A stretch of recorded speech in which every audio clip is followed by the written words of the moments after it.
La côte ouest de l'Afrique avait beaucoup d'eau douce et avait de plus grandes populations. De plus, la côte ouest avait des ports facilement accessibles. Nous connaissons leurs noms, les voici. Les ports le long d'eux sont Assab, Adulis, continués sur Suakin, Bérénice et Safaga. Regardez les dates. Ils sont tous antérieurs à l'islam. Remarquez qu'ils sont tous à une journée de bateau l'un de l'autre. Donc ils y allaient chaque nuit pour s'abriter.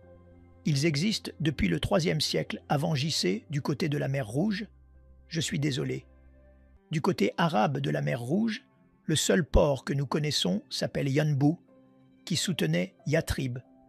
Qu'en est-il de Djeddah, qui soutient la Mecque? Les musulmans m'ont toujours demandé « Eh bien, Djeddah n'existait-elle pas non plus ?» Le docteur John Houghting, qui est l'autorité mondiale sur Djeddah, a écrit son livre là-dessus, et si vous regardez son livre, il dit que Djeddah n'existait pas avant le 8e siècle après JC. Elle a été créée parce que la Mecque a été créée. La Mecque n'avait pas d'eau. Elle avait donc besoin de provisions. C'est pourquoi ils ont créé Djeddah. Donc, puisqu'il n'y en avait pas d'autres, débarrassons-nous de Djeddah et de la Mecque. Les voilà qui disparaissent de l'écran. Sans Djeddah, sans la Mecque, qu'advient-il de l'islam? Un grand X rouge? Qu'en est-il alors des civilisations? Peut-être qu'elle connaissait cet endroit. Demandons, et le docteur Patricia Crone est allée partout. Elle a posé cette question.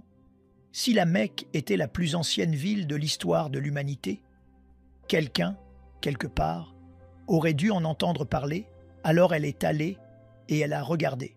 Et j'ai regardé tous les empires pour voir ce qu'ils disaient. Maintenant, rappelez-vous qu'elle lit et écrit 15 langues. Donc elle a lu tout dans sa langue d'origine. Les Assyriens, elle n'a rien trouvé sur la Mecque. Les Babyloniens ne savaient rien de la Mecque. L'Empire romain ne savait rien de la Mecque. Les Perses non plus. Qu'en est-il de ceux qui en sont beaucoup plus proches, comme les Nabatéens? Ils ne savaient rien de la Mecque. Et les Sabéens ne savaient rien. Et les Himyarites non plus, ni les autres, ni les Kinda, ni les Kédarites, aucun de ces peuples, y compris les Nubiens, juste de l'autre côté de la mer Rouge. Aucun d'eux n'avait entendu parler de la Mecque, pas un mot, jusqu'au 8e siècle. Qu'est-ce que cela vous dit de la Mecque, les amis?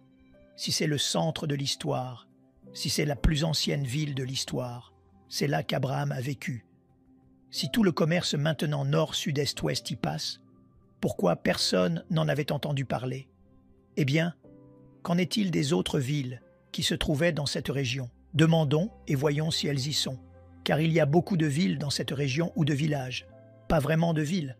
Ce sont des hameaux. Et voyons si l'histoire les connaît. Regardons Najran, qui se trouve à environ 400 milles au sud. Une petite ville, mais Strabon en parle beaucoup. Pline l'Ancien en parle. Ptolémée en parle. Idrizi, tout cela, c'est bien connu. Qu'en est-il de Sana dans cette région, juste à côté de la Mecque? Oui, elles sont bien connues. Les Grecs en parlent depuis le 6e siècle avant JC. Ils font référence à ces lieux. Il y a tout un livre écrit sur leur histoire. Petra, Zygovski a écrit un livre entier sur l'histoire de Petra, où Muhammad a écrit une autre histoire là-dessus. Pourquoi toutes ces villes insignifiantes sont-elles mentionnées, mais aucune d'entre elles, pas une seule ne mentionne la Mecque? Je vais vous dire pourquoi. Pour savoir pourquoi, regardez une carte et vous verrez pourquoi. Regardez ces 4 cartes. Ce sont 4 images topographiques de l'Arabie.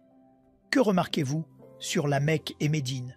Eh bien, la partie centrale où se trouvent Médine et la Mecque est un désert, n'est-ce pas? Là où elles sont mortes, il n'y a pas d'eau.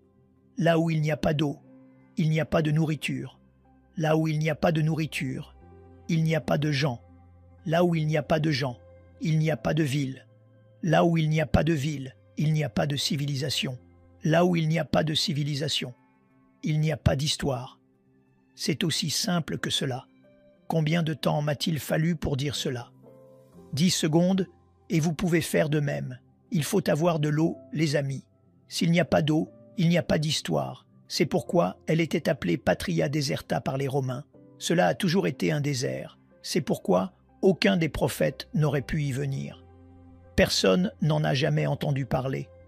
Tout comme Mars sans eau, cela ne vaut même pas la peine d'y aller. Mais nous devons y aller. Allons au Hajj, parce que le Hajj est là où vous devez découvrir si le Hajj a été là depuis le tout début. Alors, il devrait aussi être archaïque.